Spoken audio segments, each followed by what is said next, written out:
Warning, you might find the content herein disturbing, but the truth must be revealed.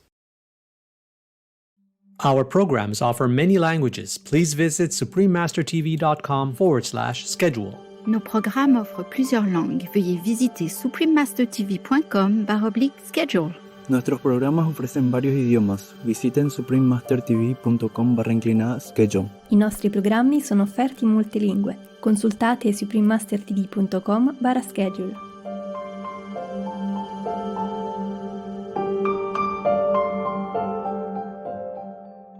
The Centers for Disease Control and Prevention warns that 3 out of 4 new or emerging infectious diseases in people come from animals. And the World Health Organization, the Food and Agricultural Organization of the United Nations, and World Organization for Animal Health have previously stated that increased demand for animal protein is one of the main risk factors of a pandemic. Pandemics, the key to prevention, part 3 of 3. Continue watching to find out more.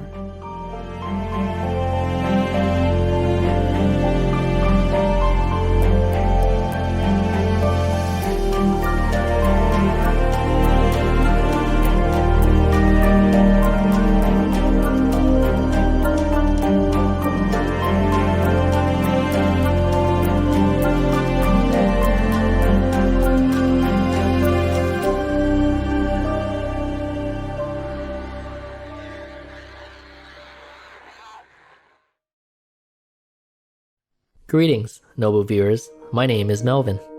The people of the United States Virgin Islands wish that your life will be filled with joy and peace. May the divine bless you for all your kind deeds.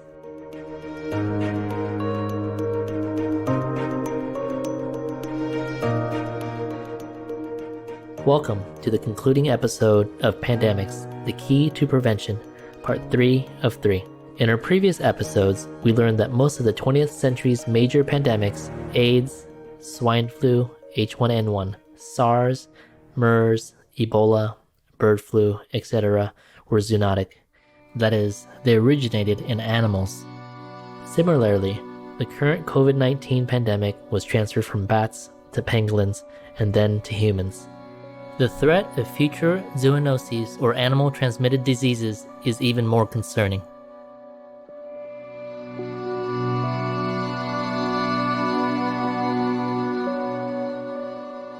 Since 1960, the Earth's population has more than doubled, but during that same period, meat production has increased by approximately 500%, meaning that humans are eating more meat than ever before. Currently, over 72 billion land animals are slaughtered for human consumption every year, and what's even more troubling is that many of these animals were raised on factory farms.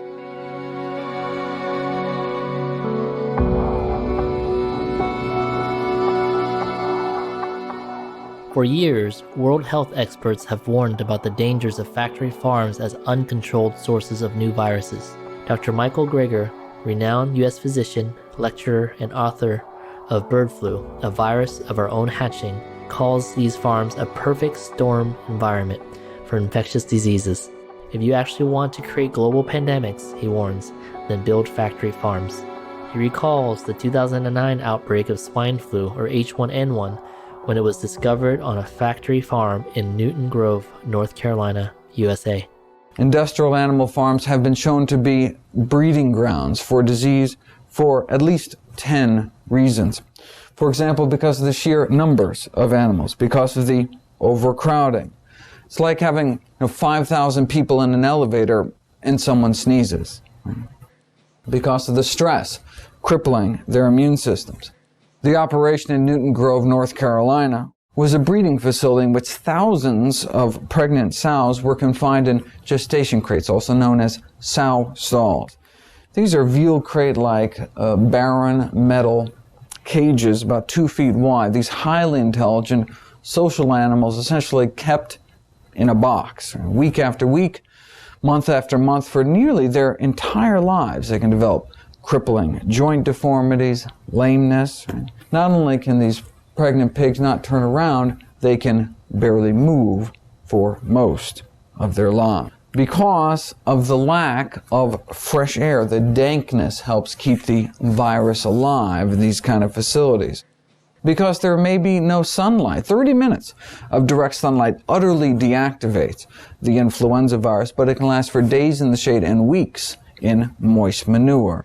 And indeed, because of the decomposing fecal waste, releasing ammonia, burning the respiratory tracts of these animals, predisposing them to infection in the first place.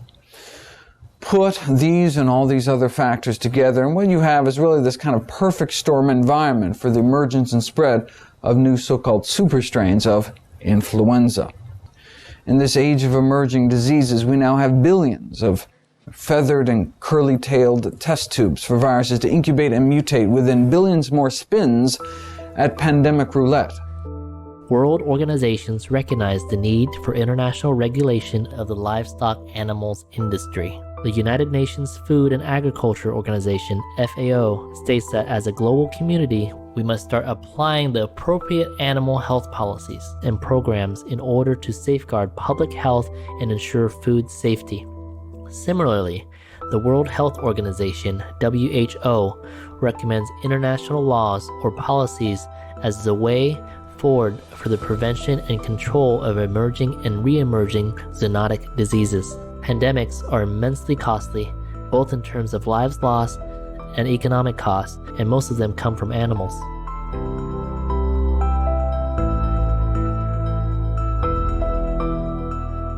Raising livestock animals and meat consumption are also the major causes of climate change, deforestation, pollution, and loss of wildlife. Given these massive costs, what kind of laws do we need to enact?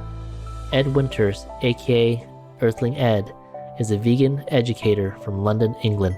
In his YouTube video, Coronavirus, How Did It Really Start and How Do We Stop It Again?, he explains that meat consumption has been the root cause of many of the world's deadliest diseases. As such, eating meat can no longer be considered a personal choice. The Centers for Disease Control and Prevention warns that 3 out of 4 new or emerging infectious diseases in people come from animals. And the World Health Organization, the Food and Agricultural Organization of the United Nations, and World Organization for Animal Health have previously stated that increased demand for animal protein is one of the main risk factors of a pandemic. How can we claim that exploiting animals is a personal choice when doing so not only kills trillions of non-human animals, but in turn increases our risk of pandemics? If COVID-19 can teach us anything, it must be that in the blink of an eye, everything can change. And we must ensure that when it dissipates, we do not go back to business as usual. As long as we exploit others, we increase our risk of these things happening again. How many more have to die? How many more viruses does there need to be? How many more need to suffer? And at what point does enough become enough? Let us use this crisis to learn from our mistakes. Let us learn to treat everyone who lives here with respect, and to also respect the planet itself. We'll take a moment now to listen to an important message, and we'll return shortly. Please stay tuned to Supreme Master Television.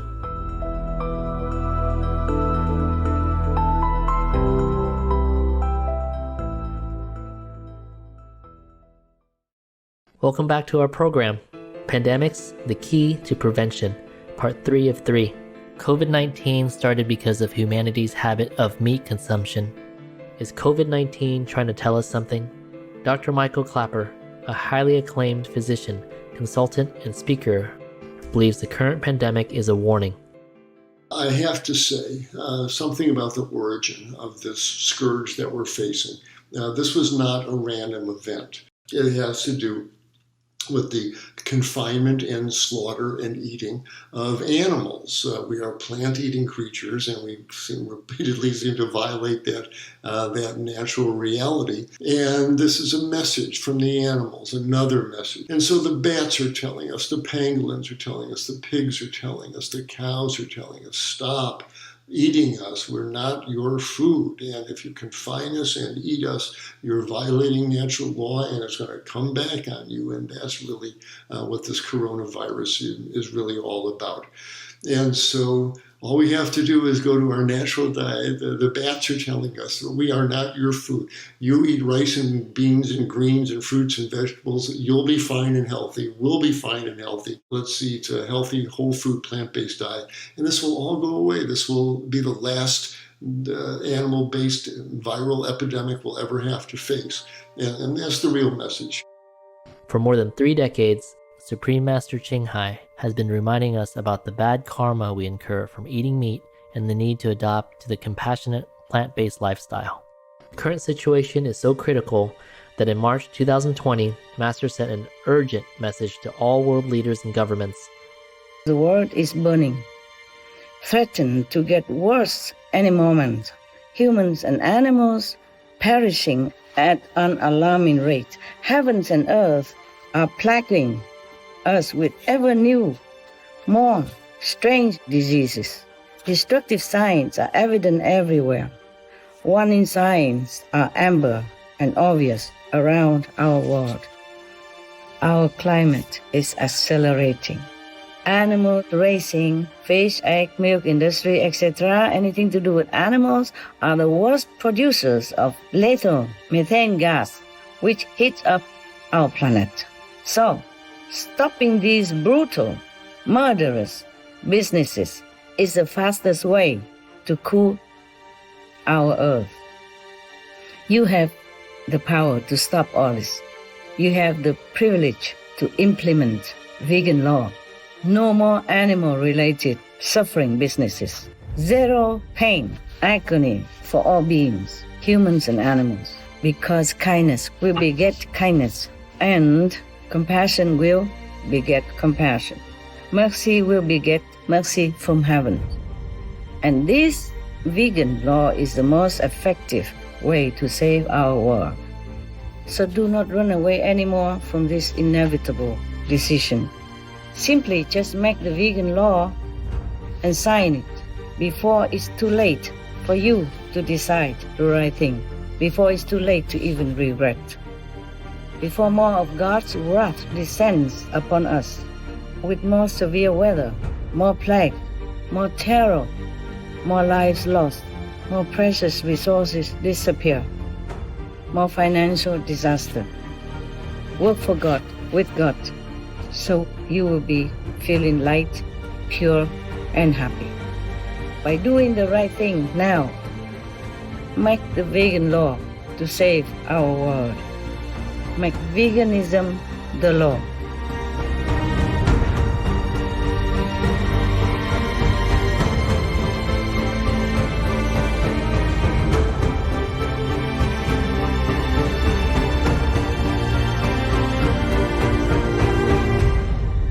Many thanks, Supreme Master Ching Hai, for your clear guidance and direction.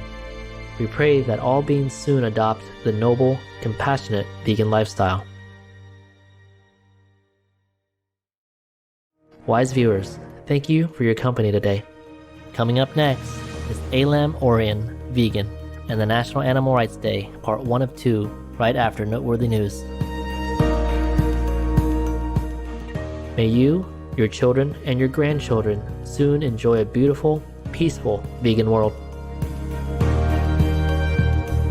Our programs offer many languages. Please visit suprememastertv.com/schedule and suprememastertv.com/PE